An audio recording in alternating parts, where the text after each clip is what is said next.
के वीडियो की शानदार प्रस्तुति।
हारे तोर बोली रसगुल्ला सही लागे वो। अच्छा काहे बता तो ए भालू वाले काहे बहुत छोटे किसानी ते अपन भालू ला तैयार कर, मैं अपन दूरा ला खोलत हूं। एक बार जोर से ताली बजाओ बजाओ भालू के लिए ताली हो, मोर भालू खुश हो जाए। ए मोर छोटे किसानी काहे भालू वाले मोर भालू के नाच रहता है, देख लेना वो। ले दिखा देना। अरे खाना हो जा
नमस्कार।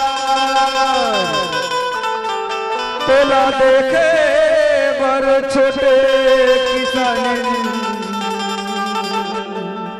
खोला ते आपन दुआर, खोला ते आपन दुआर। ए भालू वाले काय मोर छोटे किसाने तोर भालू से मोर घर कुरिया के दूरला झरवा को आजे के और बनल बात ना कहे मोर छोटे किसानी बनल बात ना कहे ऐसे पाट दो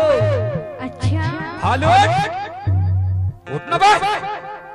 ये जोजवा भालू है छोटे किसानी के दूरा में आके कैसे शर्मावा तेरे कहा हरे लाठी रे उठना बा छोटे किसानी के दूरा में जाके ढोक नीचे से ऊपर से अगल से बगल से आगे से पीछे से फूंक और कोई दुश्मन के ऊपर में जाके थूक। ए मोर छोटे किसानी काय भालू वाले कैसे बने लागी सो एकरे तला कहा था ना का कहते अपन पूरा ना बने खोले रहिए ना खोले रे रेगा एकरे तला कहा था का कहते खाना हो जाता भालू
वारे वारे मोर सलमान खान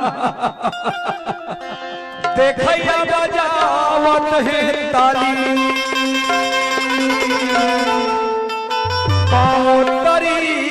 तोर रुपया बरसे हमर आगे दिवाली हमर आगे दिवाली काय मोर छोटे किसानी